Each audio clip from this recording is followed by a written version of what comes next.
There we go. So the worst part about all this is the amount of mess with the cables here. And that just makes things a little more difficult than I'd like them to be. Now, why isn't my... Oh, why was my feed not coming out? This is always the fun part. This is always the fun part. That is a bit odd, actually. I'm not sure why that's not. Because I don't want the direct monitor. Because the direct monitor sounds like garbage. Because it doesn't have any of the noise reduction. So I do want... See if this is set up correctly. Oh yeah, no it's not. Monitor and output. Okay, why didn't that work? Why didn't that work? Oh, yeah, that's not. There we go. Okay, no, oh wow, that's not great because that's got a delay. So that's why you use the direct monitor. Okay, well that makes sense. Can I reverse sync this somehow? It's letting me hit the button, but I feel like that shouldn't be physically possible to reverse sync this. Because if I okay, so if we do 500 seconds into the future, and then I keep talking. Okay, let's 1,000 milliseconds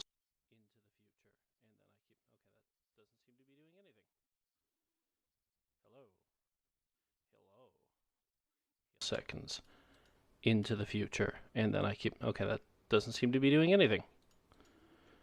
Telling that to 0, that still doesn't seem to do anything. Well, is what it is, I guess. Weird, because I know I had this working. I guess I have to use the direct monitor, but then I'm getting like lots of background noise and feedback. Well, not feedback, I guess. You know what? That's fine. I'm just gonna turn down the monitor a bit. Turn up. You know what? You know what the key here is to turn up the actual mic itself. Turn down the monitor, and then I'm gonna turn down your guys' feed on it, and that's probably actually gonna be a lot better, at least for me. So, anyways, as you can see, we have our wonderful setup here. I'm just gonna set up my stream control here because that's a good thing to have going for me here. Oops, sorry. This thing's supposed to minimize noise, not make more noise. All right. I feel this, sometimes doing this, I feel like a kid with more toys than he knows what to do with, which is kind of fun. Like a 5-year-old playing with a, I was going to say machine gun, but that's probably inappropriate. That's not the most, you know, that's, you don't want kids with machine guns. You guys are over there. You don't want kids with machine guns. You know, that's you're going to have a bad time. But I digress. This is, we're working on lights. You know what, let's, we're going to get some music going here. I closed, for some reason, oh, yeah, I got it. I should be more ready for these streams before I actually do them, but that sounds like work. All right, last time we were listening to Jakob Olbum. I'm assuming that's not actually how you pronounce this name. I'm just making stuff up. We'll go into genres here. What do you want? Electronica and dance.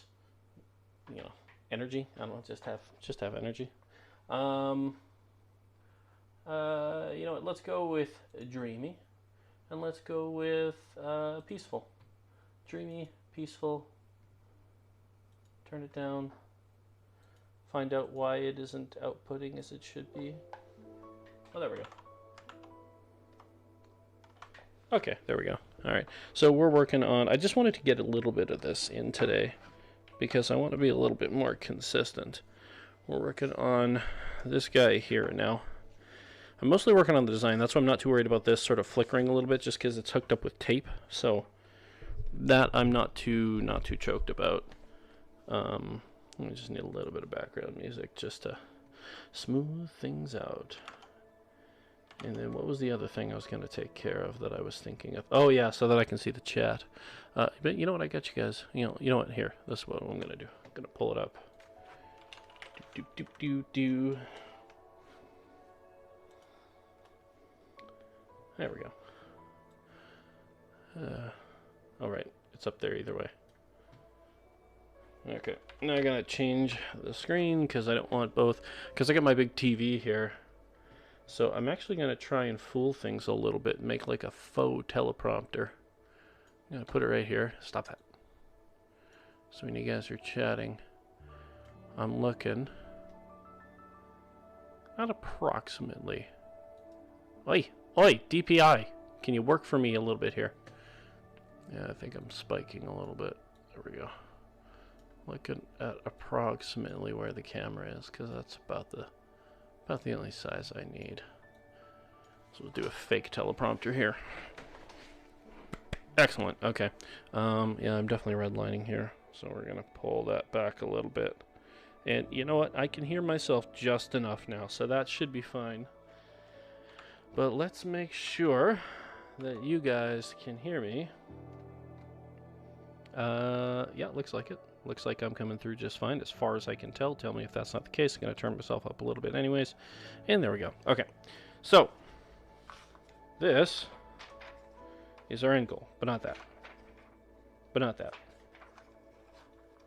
But not that. No. Okay. So this is close, but they're bending in the same direction. So if I turn them like that, then they are bending in the same direction. So if I flip it over, then they are... So, okay, you guys are just seeing it. I gotta turn down the exposure on this thing for you. Yeah, for you guys to actually see this, the exposure needs to come down quite a bit.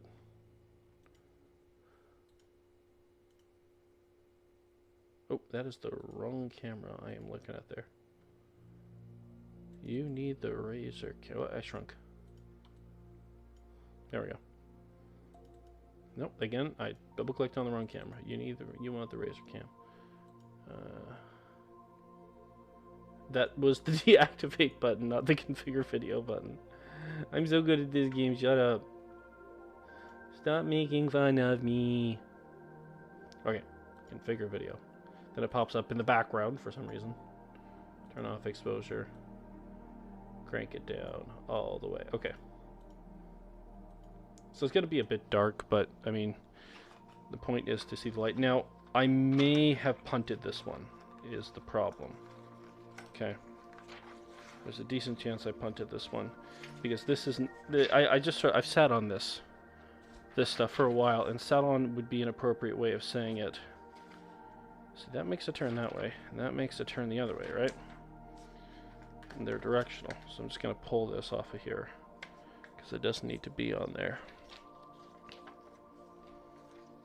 I just want you to know this is a lot brighter for me than it is for you. So I flip that over. Okay, so that's what I'm looking for. That's what I want. Can you see that? That sort of crisscross pattern is what I'm looking for. So I think what I'm going to do, because I really want to stop dealing with two of these, is I am just going to adhese these together in the right pattern. And that way we have one sheet, and hopefully it'll get scratched up less. I am probably going to have to replace this. I have an old Samsung tablet I'm probably going to tear apart to achieve this. Now the problem is one of these makes it a lot darker, and I wish it didn't. And I have tried to clean these as best I can, but again, with all the scratches I've got on there, like you can see there's just scratch to crap right there. Like you can actually see that right there, eh? Just with the light.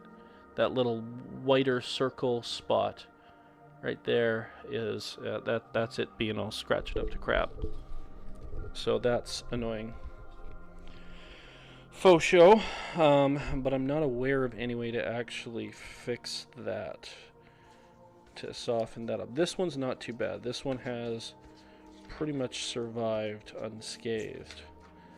So I mean, it'd be tempting to go with just this guy, and what we could do with this, right? I also got a diffusion sheet.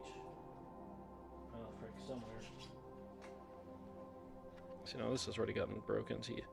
See, now that's cool, because that's sort of, again, doing that sideways thing, but again, this has sort of gotten all scratched up, because I didn't do anything with them when I first opened them. So that's kind of the problem. So now what I would probably want to do is do it this way. Flip that guy over. Flip that guy over.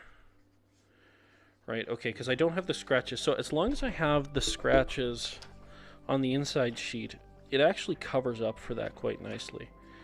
Now if we're looking at that, right, you can see. And how's that going to look? Like that. And that's... So, it's kind of hard to show you. There's a little bit more detail than you're able to see through that, and it is diffusing the light a little bit more just as it comes around. And if I can get this to lay flat.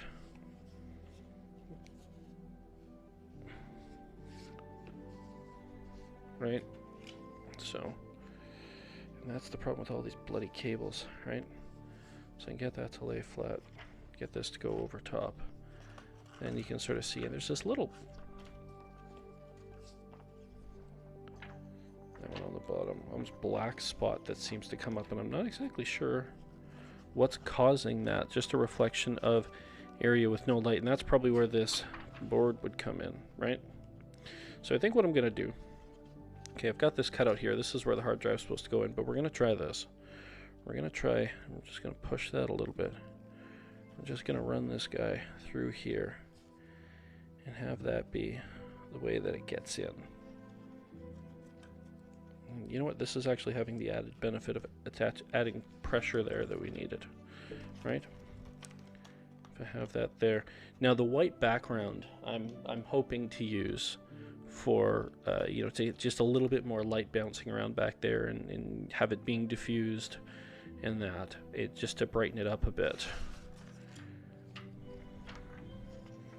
So the question ends up being now that I've gotten myself to the point where, see, with just this one it's not bad, but it still looks dirty. Like, do I just want to find a way to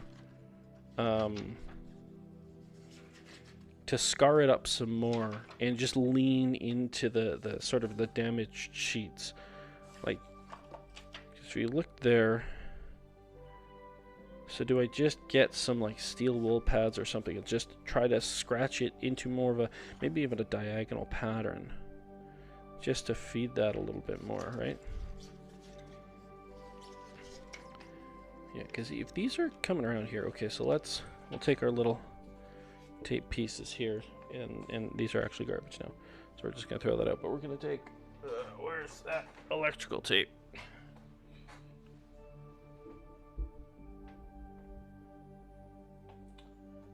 Oh, where is it? I had some help cleaning today, and oh, here we go.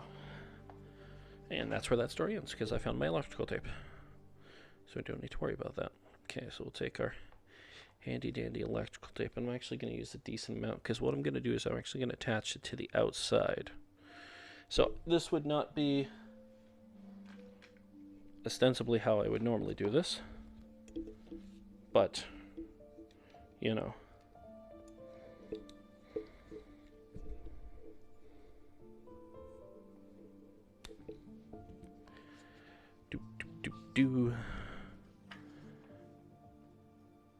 So I feel confident saying this because I just want to talk about it. Is I just put a particularly fun troll out on the internets. I know nobody's watching, so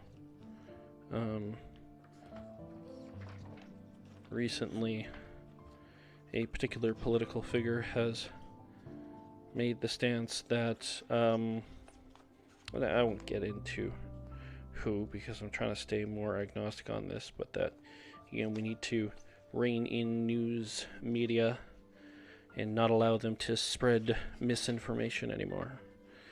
And you know, call me old-fashioned, but that sounds like totalitarian fascism to me. Again, you can call me old-fashioned, I don't care, but you know, that's not cool.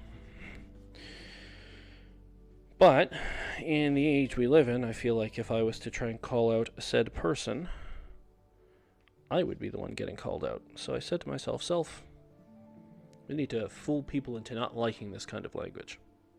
So I lied and made up a post saying that Trump said it.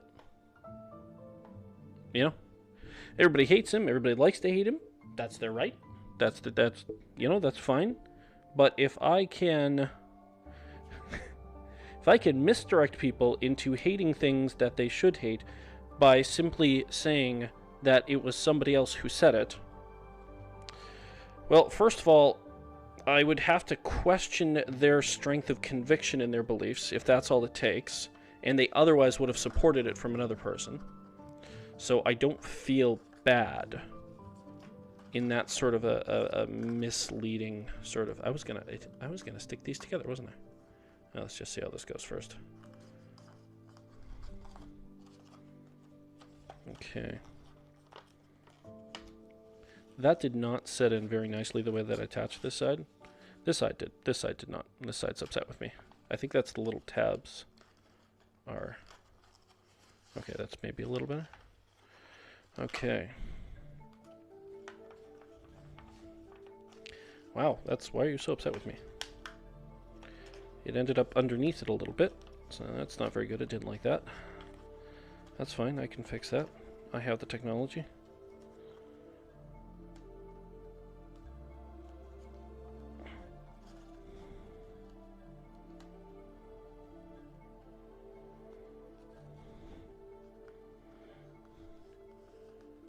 Okay.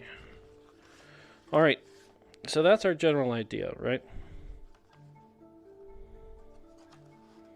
Just create that. That's going to be the light fixture.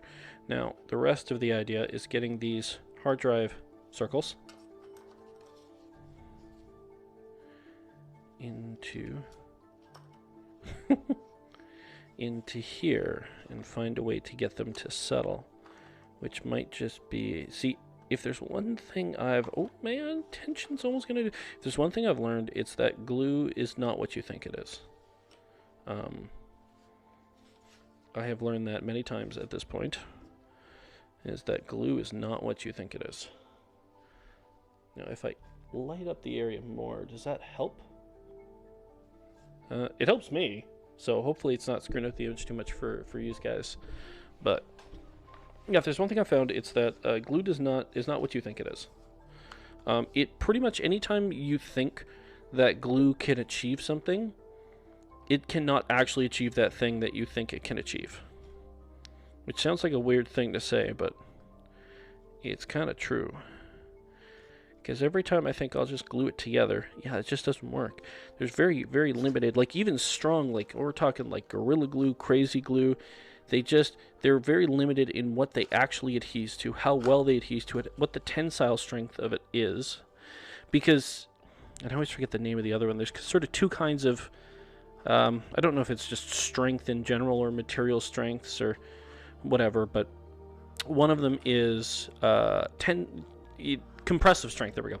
One of them is compressive strength, which is basically, you know, anything that is pushing things together, how much force it can take before it, you know, collapses, not under its own weight, but under the weight of the pressure, right? Okay, that's looking nicer. See, now the problem is that I'm using the same cable to sneak in as I am. See, now the other problem is that I definitely... Okay, so we know that can go there.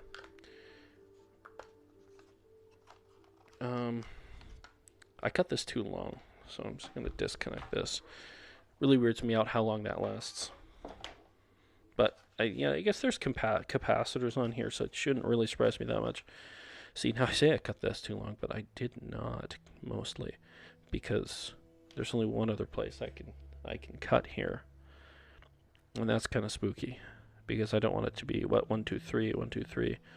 That's what it is. There's one right before there, weird. That's a resistor there. So, okay, I'm going to have this feed in, and I have to have it feed in, so we'll take off one of these. So I have to have this feed in after the after the discs, right? So we're gonna have disc 1 here, and the idea would be disc 2 would be here, because that's what I cut out for it, but that was with a bit of a different design, with this not wrapping around in the way that it is. Now I think the other thing I got to do with this is I got to get rid of these tabs, because they are actually somehow very interfering. Okay, let go, let go, let go.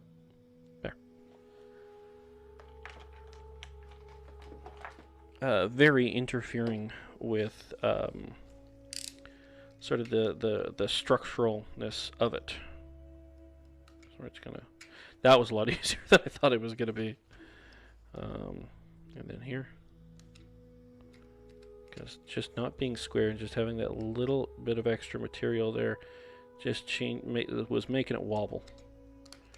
I don't know if you noticed that. It's just it wasn't sitting nicely. Was the problem.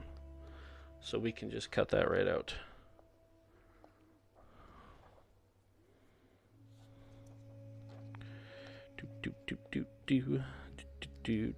Do.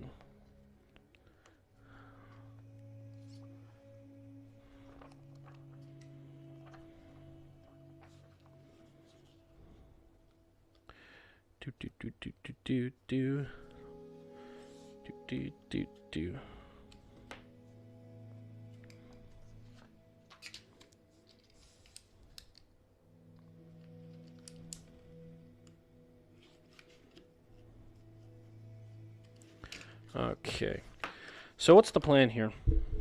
Let's pause for a second here. So we're gonna have this come through. Basically, what's gonna end up having to happen, just because of the sizing limitations.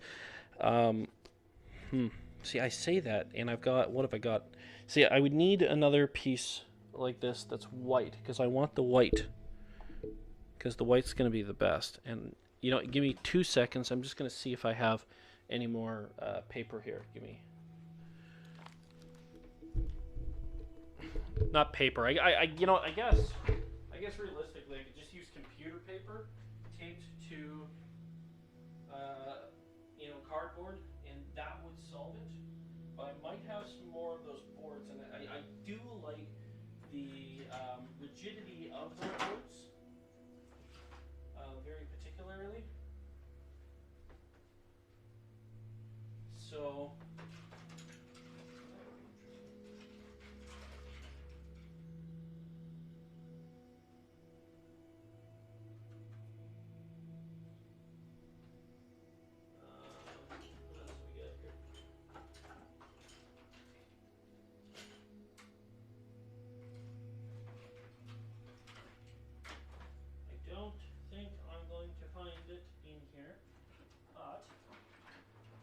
Never know what you're going to find when you're looking, as far as, you know, what's going to be a good option for what you're trying to do. So you never want to give up that quickly, as far as different pieces.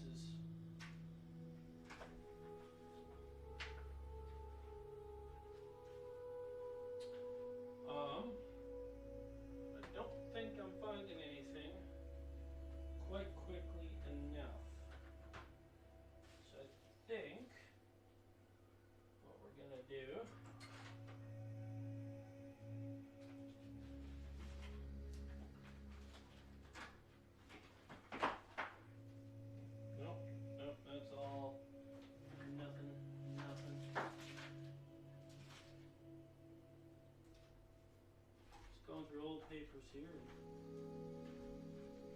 not really finding much of use.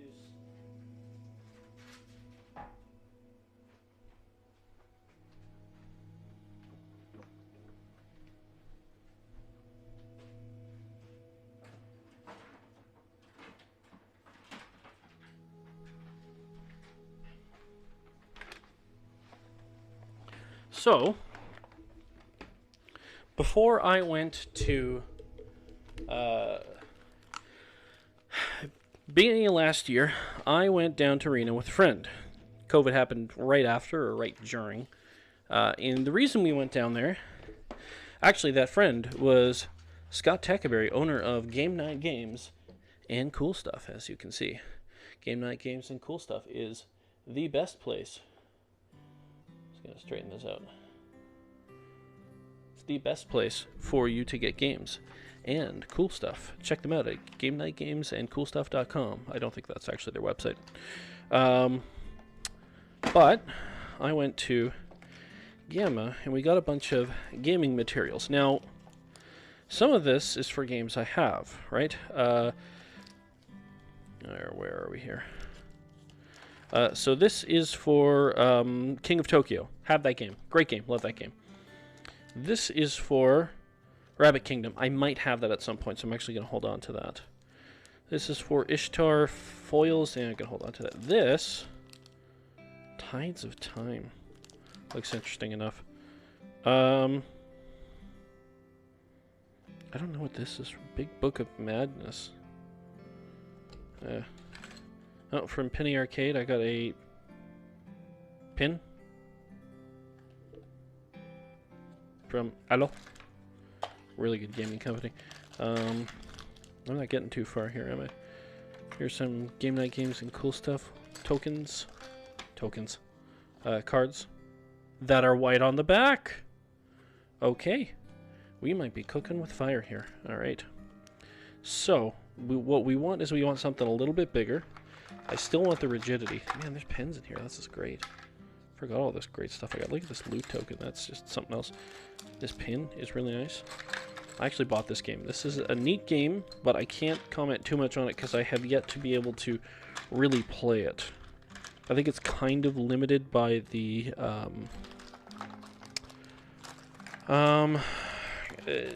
they make it a semi co-op game. You're working together, you're not fighting each other, but the whole balancing is based around doing better than your opponent. And it's just kind of like, I'm not a fan of that, but that's beside the point. Okay, so we've got our cards here. Now, what I'm trying to do, what do I have here? So the card is about the same size, but a little bit smaller than this guy here. But I want the rigidity of this board, okay? But I need to make it a little bit bigger because right now the card doesn't even fit the LEDs. Okay? So, what does that mean for us? Alright, where is... Well, the other thing, too, we want to match, want to look at is these guys here, right? But first we'll figure out... So if I take this guy, right? And I go until I get... Until I stick on, because that's where that's going to be the point. That should actually work this time because I'm not dealing with the tabs. At least I'm hoping that works. So then I stick that there. So then this comes... Oh, it's a lot harder to do the second one, obviously. So I'm going to try to just match it up a little bit differently, just get it on there. Okay. So there we go. We've got our little bubble. And again, it's still not quite... Yeah, see, doing it that way, it ends up against it a bit more. And what does it do? It pulls it out further. That's pretty much what I would prefer to have that. So if I do this... Because if we're making it more of a bubble, that just seems more appealing to me. So we just do this until we get... Stick to it real close. Perfect. And then we can see it just gets pushed out a little bit more, so it's more of a wider bubble, which is nice. Now I'm going to have to line it up a little bit better when I'm actually doing it, but I just wanted to see how that matches up there, and that's actually pretty good. I like that. Okay. But we need a little bit more space, and I want a little bit more rigidity on all of this. So what we can do is we're going to take our card here. We're going to line this up. So the disc I want going into here and into here. But that's not going to happen. I'm not going to get both because I'm dealing with that size issue, right? Because that'll match up perfectly with it, but then because the LED has to go on the... Oh, geez. Am I being an idiot? I might be being an idiot. Well, let's see, because we might be able to two-layer this now that we have two different surfaces. Because the LED has to come all the way across. The disc I want held by this. Right? In like that. At the top and at the bottom. And if I try to go in here, we're going to see it's going to be kind of cross with me as I try to stand this up. Now this bends a little bit more, but that's not what I want. So what I'm gonna do, do I just try taping this down onto one of these guys as is? No, because there's not enough space, so I'd need two of them. And then what we're gonna need to do, so we get a tiny bit of tape here, just to hold these two together. I like working with electrical tape because you can take it on and off and on and off. And I mean, like, it becomes not super effective very quickly. But it doesn't need to be that effective. It just needs to hold things in place as I work with them, so that I can size things up, right? So this tape, so this is going to go on here. Right, all the way here. And then that just goes there. Those discs are held in. And so that goes there to hold in the discs. Does that go there to hold in? Oh, you know what? I use it as a backing because then this can sneak in behind here. Yeah, because if I cut this... Oh, here, let's make sure I'm measuring this out right. Because that I still want to top off there. Actually, you know what? I'm going to have it top off there because that's where one of those discs is going to go. And then this is going to... The other disc is going to go right there. So this is going to go here, and then it's going to sneak out right here between those. So one of these is going to get covered up. Just kind of going to have to deal with that. Now I could cut this here, and I don't know if this would keep working. I'm going to guess no, but I don't know for certain. So we're going to go like that. That's going to go there. Okay. And that needs to sneak out before it hits there, which means it's got to sneak out right here. So we'll...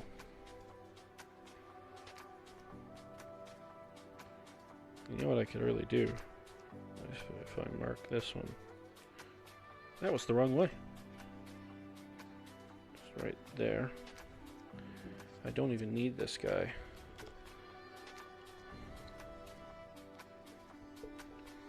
So just right down the middle, right about here.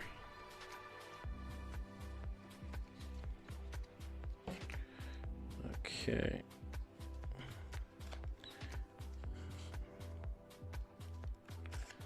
All right.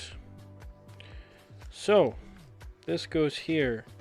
These guys are going to come in here.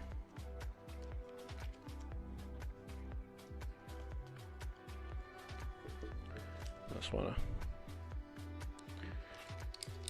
Always got to use these guys to clean them off. Special thanks to Scott Tackaberry at Game Night Games and Cool Stuff for supplying me with these random things that I need to do what I'm doing right now. There's a ringing endorsement right there. Okay. This guy here. So again, handy dandy electrical tape.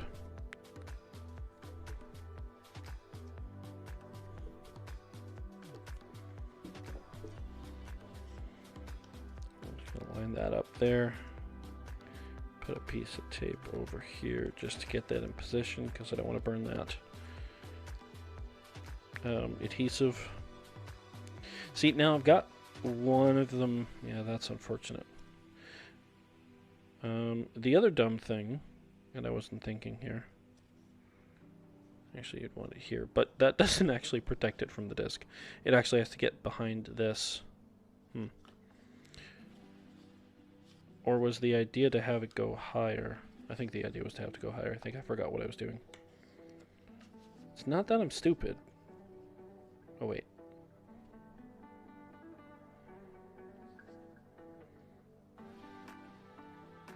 Okay. Do, do, do, do, do, do, do, do.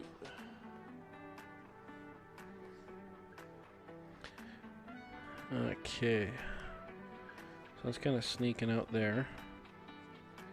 See, now that's where it would have to be. Yeah, I might just have to... Well, that happened.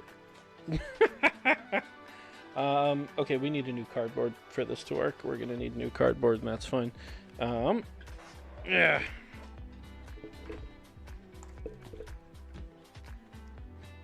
Which I am prepared for. Just as long as we don't overassume what the word prepared means. All right.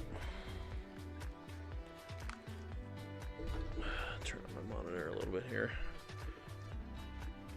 Really get into the groove with this music. Okay, so this was a good size, so I'm gonna want to keep going with this size. But this pad of paper is suddenly going to become less useful. So I'm gonna cut this. Because this was a good wide size, but I need a better...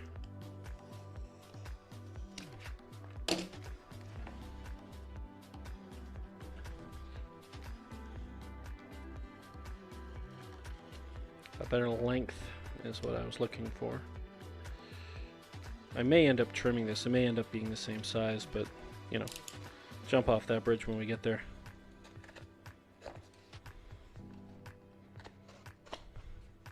Now, would I be better off making this out of metal? Yes.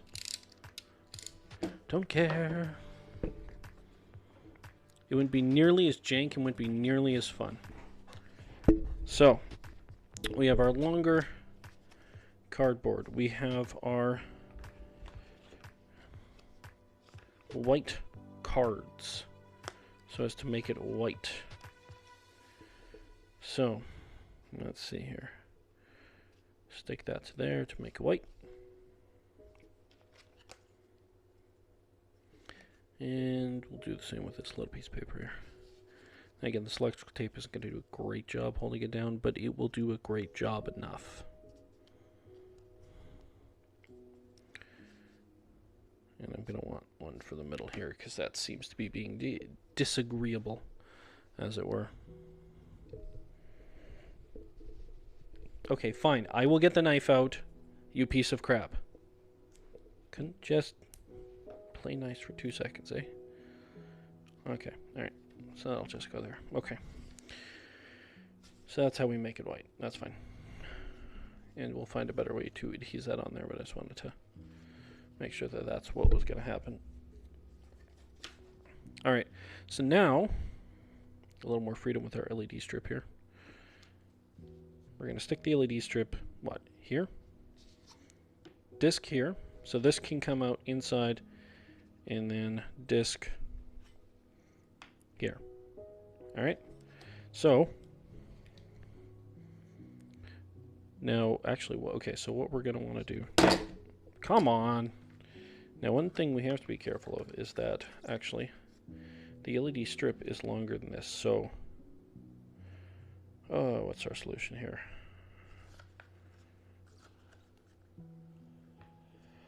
I think what it ends up being, hey, camera. I'm over here. I'm the one who moved. I think what it ends up being is that if I want the discs on the inside, I'm going to have to try and cut it really close here, because we can get all the LEDs inside, which is, I would like that. But you can see, so the discs end up being not structural. They're basically just going to be resting at the top. And probably what's going to end up happening more than anything is that it's going to be something where, well, because if it's just like literally capping it off, and then it ends up being a little bit more like the disc's almost sitting on top, right? So we'd want to pull this in a little bit tighter.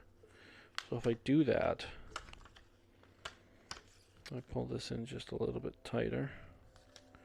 Now it's going to get a lot rounder just because of the it getting pushed out.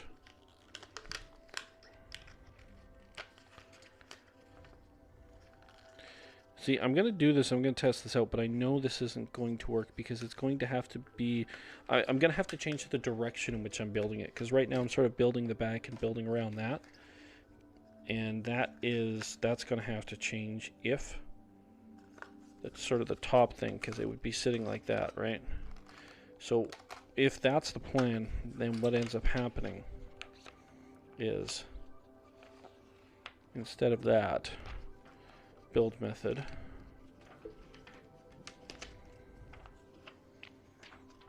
Okay. What we end up with is we're sort of reversing it, right? Because this doesn't make it all the way around, right? But what I want to do, I don't know if I'll be able to do this, but I kind of want to try. I also kind of want to go and get my scissors.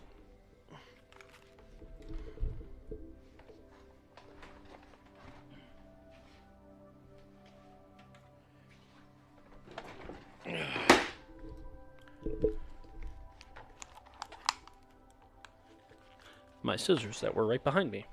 Okay. So, I take a tiny piece here.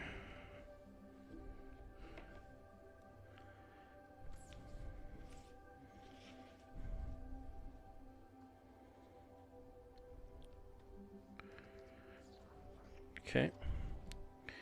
And then what I want to do is, let's see if I can actually pull this off.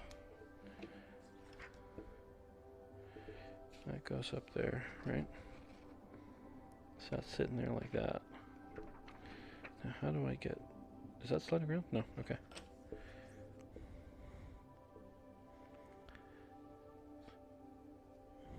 want to get that just like that, right? So get that facing in the right direction, get that pulled up. And this guy's just gonna sit there like that, okay. So that's kind of how I want to create the circle. And the idea would be is that I actually want to create the circle. So you know what's going to be the best bet here? What we're going to do. Do I have enough material here? I don't think I'm actually going to be able to do this with paper. It's not going to be rigid enough. But I'm going to pretend for 5 minutes that this is possible. I'm going to get one of the pens out of this handy dandy tickle trunk of items that I have. We'll get, say, the ILO pen.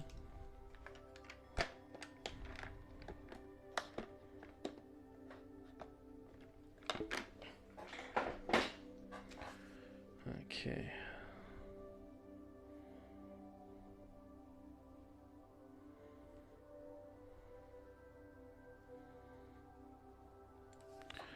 Okay, so that's my target. All right.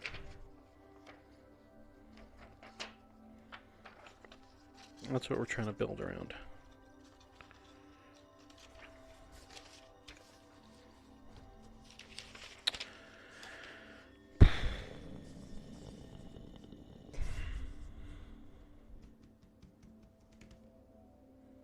It's the best way. What is the best way to make sure that... Okay, alright, I think I'm thinking. I think.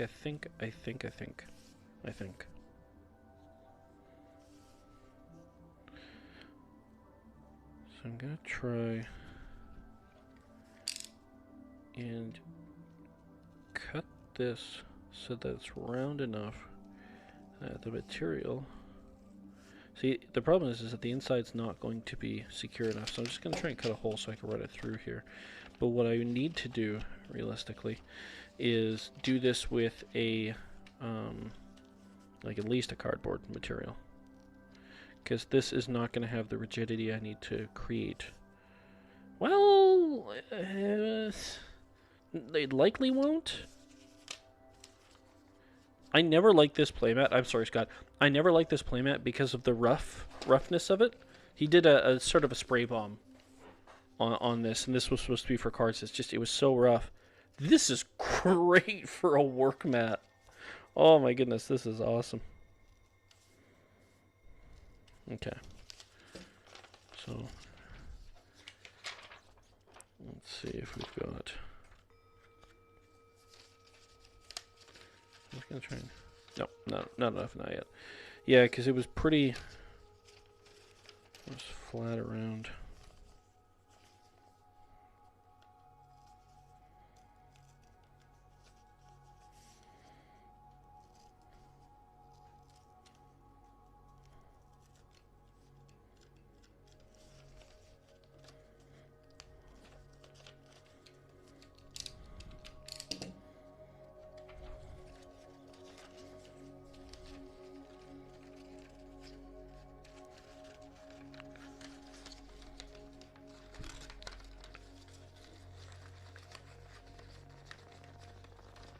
Okay.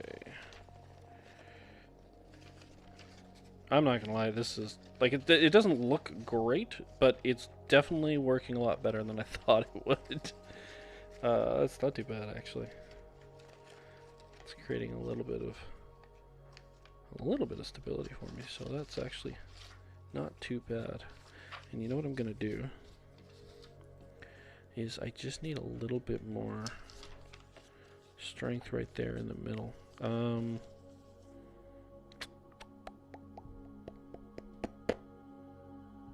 Tape? More paper or cardboard? All of the above. Okay, so we're gonna take this, and you know what, I'm just gonna rip that. Sorry, Scott. I'm just gonna trim the edge just a little bit, because basically what I just want to use this for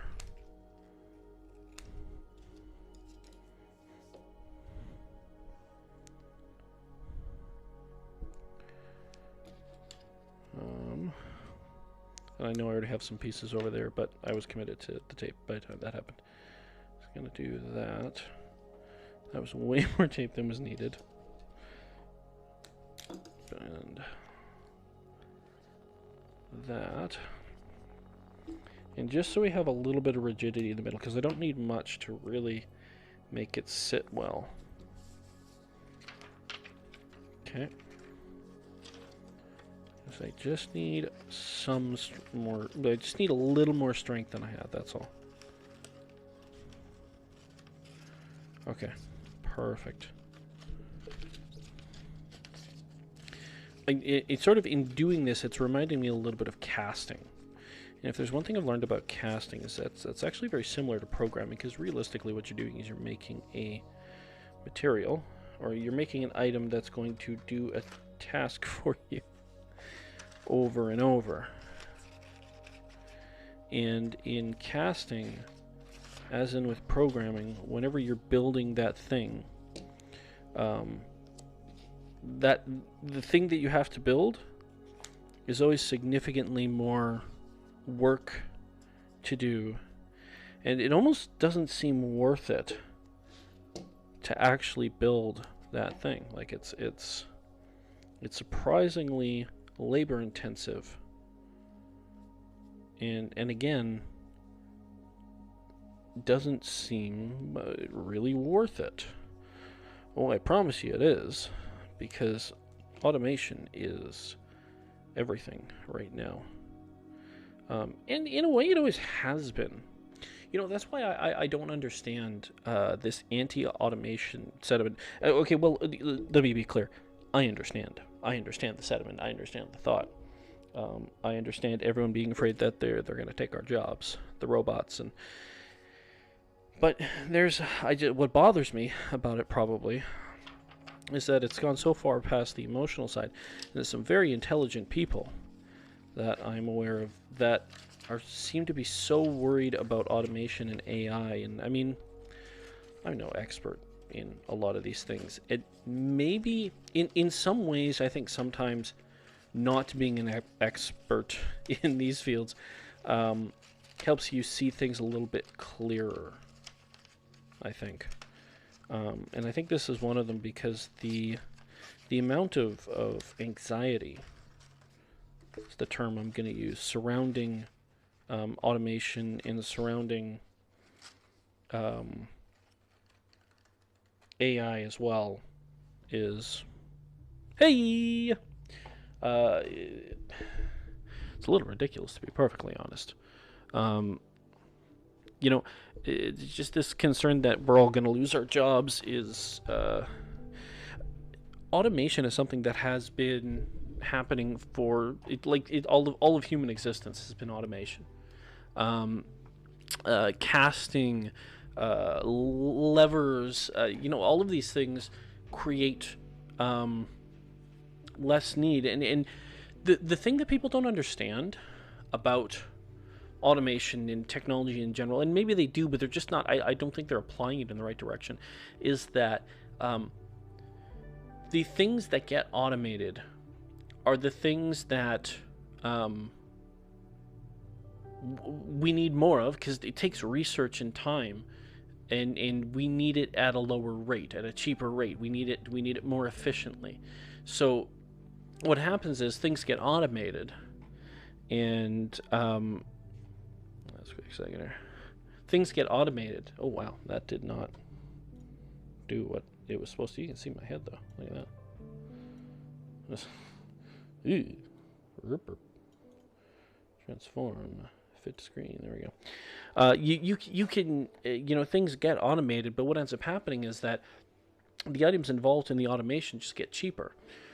And what ends up happening is that, is there initial job loss? Absolutely, there's initial job loss, and that's not great. Any job loss in the moment is a negative thing. But what ends up happening in the long run is that you end up with more products being produced by less people. And this is something that people don't understand about money and the way that it works, is that first of all, your money isn't worth anything. We're dealing nowadays with a fiat currency, which basically means that there's nothing backing it. There's no gold, there's no nothing. It's worth what people believe it to be worth, which isn't a bad thing. I mean, currency is a huge breakthrough in creating wealth. Currency creates wealth because the easier it is to trade, the more, goods are worth, because it's hard to explain in this kind of a moment here, but if it's very easy for me to buy this pen, then it's worth more to me because I can get it than if I need to, well, I have pigs. Do you want any pigs? No, I don't want any pigs. Do you want any donkeys? I have donkeys. No, I don't want any. If you had any bushels of wheat, I would. I don't have bushels of wheat. Give me a day and a half. I'm going to drive out to, Steinbach, and I'm going to trade some pigs for a bushel of wheat. I'll come back. I'll trade a bushel of wheat. I'll get the pen. And even without saying got to drive out to Steinbach on a horse or whatever, even without any of that, what you end up with is basically the equivalent of, okay, well, to trade with you, I have to trade with someone else, or now, okay, well, I know I really want this pen and I need it right now, or we're not going to have a trade. I'll get it from someone else. Okay, well, it's worth one pig, but I don't want the pig, so I'll take 2 pigs, because now you're putting me through the trouble of having to trade the pigs for wheat. So, the cost of things go up, because there's more work in trying to actually get the value and get what you want. You lower the amount of effort it takes to get what people want, value goes up. So that's where, currency comes in, which is an incredibly strong thing. That's where a lot of this, concept of the dollar and the value of the dollar comes from. And when you're looking at the value of the dollar, I think one thing that people really need to remember is that when you look at something like GDP or markets or things like that, what you're actually looking at, I'm just going to get this out of my face. what you're actually looking at is sort of a collective value of all work people do, because the value of what everyone does, the more work that's done, the more buying power your dollar has. So let me put it this way: if I'm working, 8 hours a day, and I'm making I'm making 8 hours worth of cuckoo clocks. Okay, 8 hours a day. I'm making 8 hours worth of cuckoo clocks. So there are now, let's say I make one cuckoo clock an hour. I'm a really bad cuckoo clock maker, but that's what we're going to go with. So let's say I make one cuckoo clock an hour, so I've now made 8 cuckoo clocks. Well, laws of supply and demand say that, the more supply there is, the cheaper something ends up being. So, at a market that has 8 cuckoo clocks, those cuckoo clocks are worth $10 each. Because, there are enough cuckoo clocks that the person who is willing to pay the least at 8. So there's 8 cuckoo clocks. If I've got 8 people, let me put it this way. Okay, I've got 10 people who want to buy cuckoo clocks. To 8 of those people, those cuckoo clocks are worth $10 or more. So I've got some people that would pay $10, I got some people who would pay $20, and I got some people who would pay $50 for the cuckoo clock. Well, everybody pays $10 because there's 8 cuckoo clocks, and I need to sell all 8. I want to sell all 8, and provided that my costs are aligned with that, then with 8 people, I have it set at $10. I sell all 8 cuckoo clocks. I take my money home. 8 people get cuckoo clocks. Now, if I'm only working $4 hours, and I'm only making 4 cuckoo clocks, now suddenly cuckoo clocks cost $25. Now, there's 2 reasons for that. One is that I need to make enough money to survive and get whatever it is I want. So if I'm making less cuckoo clocks, I have to raise the price of cuckoo clocks, right? So the price of cuckoo clocks has to go up. The second thing is, now that I'm making less cuckoo clocks, all those people who were willing to pay $10 but not more for the cuckoo clocks, they're not going to buy the cuckoo clocks. And I don't have to set the price lower because I'm charging more. So I can sell less, therefore I sell at a higher price. So, and all of this is driven by the fact that I'm working less hours. So the more hours I work, the more I produce, the cheaper the cuckoo clocks get for everyone. So I'm basically increasing the buying power. I'm increasing how much someone can buy per dollar that they make. Now, if we take this out of the analogy for a second, we extrapolate from it. My production is basically, how much work is getting done. How much is being produced. Now, obviously, I say, okay, well, if the easiest way to parse that out in an example is hours. 8 hours versus 4 hours. That's a very simplistic way of creating an analogy there. But realistically, those hours could be, a gain in skill and efficiency, tools, automation. That then means that those products that are going out to people are significantly more efficiently made, and they are going to be able to be produced cheaper, be purchased cheaper. So now your dollars are worth more. Now, even if you don't want a cuckoo clock, let's say you want something else entirely, the fact that the cuckoo clocks are cheaper means that the people that were willing to spend more but end up spending less have more money, so they can buy more products. So there's more money in the market. So what ends up happening is they're now able to buy the cuckoo clock and something else and something else. So now those dollars that would have gone to someone not producing anything are instead now going to people who are producing things. More things are getting produced. Supply goes up. Prices go down. So and that's something I think that gets lost a lot, is people don't understand the morality of higher production, because there's a morality there. I don't know what the exact numbers are, but there's certain facts about GDP, and a lot of people say, well, GDP, it's a weird number, and it is, and that's true. It's a very weird number, but GDP, it's a measurement of a bunch of things, and it doesn't tell us anything specifically, right? There's no direct correlative relationship between GDP and the way things are. That just doesn't exist. But where's my drink? Got on this stupid rant today. Oh, put my Pepsi over there. Ugh.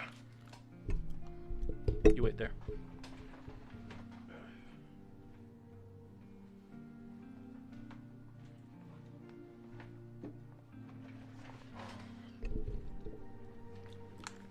Anyways, so there's a direct there's no direct correlative links between GDP and pretty much anything, Well, okay, I shouldn't say that. Like the causational. There's no direct causational links. There's no there's nothing like this. We know this is what GDP means, but GDP is basically we measure a bunch of stuff, and it tells us. It gives us a number that basically says, this is, in a very abstract way, how much we're producing. But there's a lot of, there's enough correlation that we can draw out of that as we see the GDP go up and down, and we see, similar themes. So, for instance, if the GDP drops, I'm going to make up some numbers because I don't know what the actual numbers are, but if the GDP drops 10,000 points, 100,000 points, a million points, or GDP per capita, or whatever it is, like 100 people die. And what that's based on is that when the GDP goes down, the well-being of everyone goes down. So you've got, this is the well-being of everyone in the range that it's in. And when the GDP goes down, this happens. And then what happens is that bottom rung drops down, and suddenly they might be dying because couldn't get healthcare, couldn't get food, couldn't get the right food, couldn't get healthy enough food, couldn't get things to fulfill themselves, to sustain their life and make it worth living. There's any number of things. If there's a drop in the quality of life, there's the opportunity for the ending of life, and that's just reality. And GDP is something that we can draw a correlation between GDP and the overall quality of life. Now, driving up the GDP isn't going to save all the lives, and it's not the end-all be-all. And I can hear a lot of, we'll say more left-leaning people saying, well, that's fine for the rich people, but I'm sure that it's, the poor, if we focused on the poor, then blah, blah, blah, blah, blah. Okay, yeah, there's other ways we can look at it, but that doesn't mean we ignore this one, because this one could be and it is a very important one that we can actually calculate out of. We can actually look at and see, hey, we should keep the GDP up, because if it goes down, people die. And that's reality. That's a known statistic. That's, nobody with a brain is arguing that. But I digress. I'm losing my brains on this on this here. Well, okay, so that's holding in place nicely, right? So the question is, how do I attach that to that in any meaningful, useful way? Now, do I glue it after all those things I said about glue? That'd be kind of hypocritical, wouldn't it? Yeah, okay. I'm not going to glue it. I might glue it, but I'm not going to glue it. But I might. But I won't. But I might.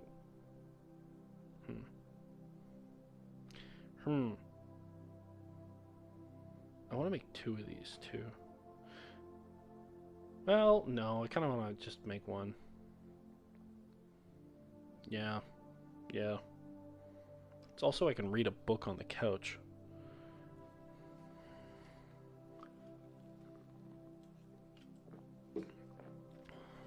This video is not brought to you by Pepsi, by the way.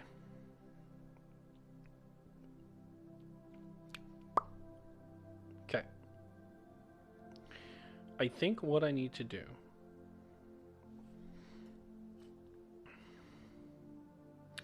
is I need to put this on a hold for now because I also have to figure out what my power solution here is.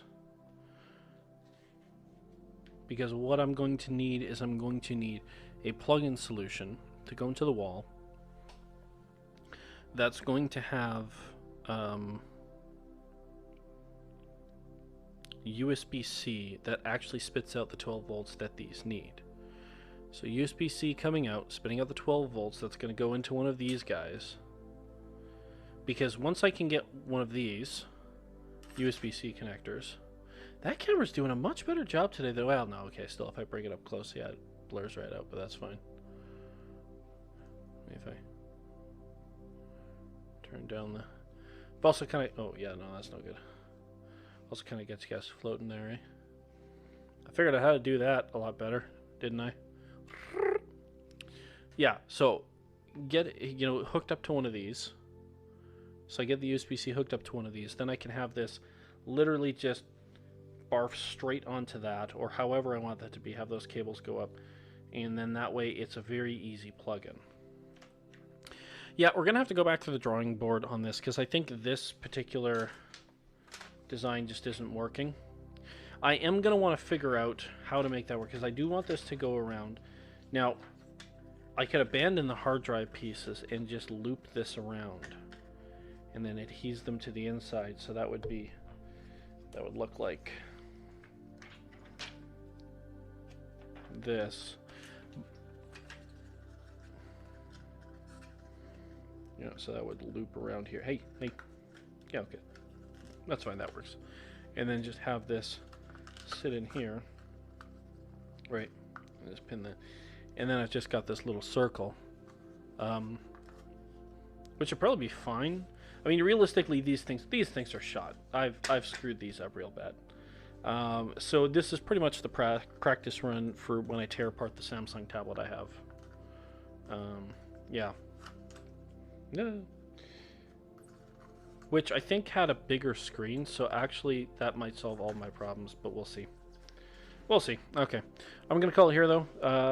You got a financial spew from me, so enjoy that. You know. Yeah. No update on the Rogers phone fiasco. I'm hoping I get a message from them. I had better tomorrow, but nothing today. They don't seem to want anything to do with me today. And you know what the worst thing about all this is? Is that I pre-ordered the Galaxy S21 Ultra 5G. And ever since I've done that, there has been no end of ads telling me that I should pre-order it. And it's like, I did.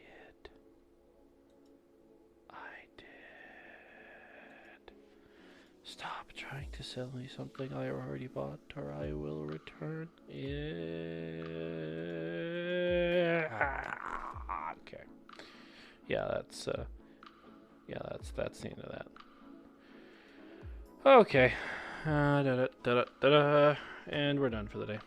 Goodbye, everybody.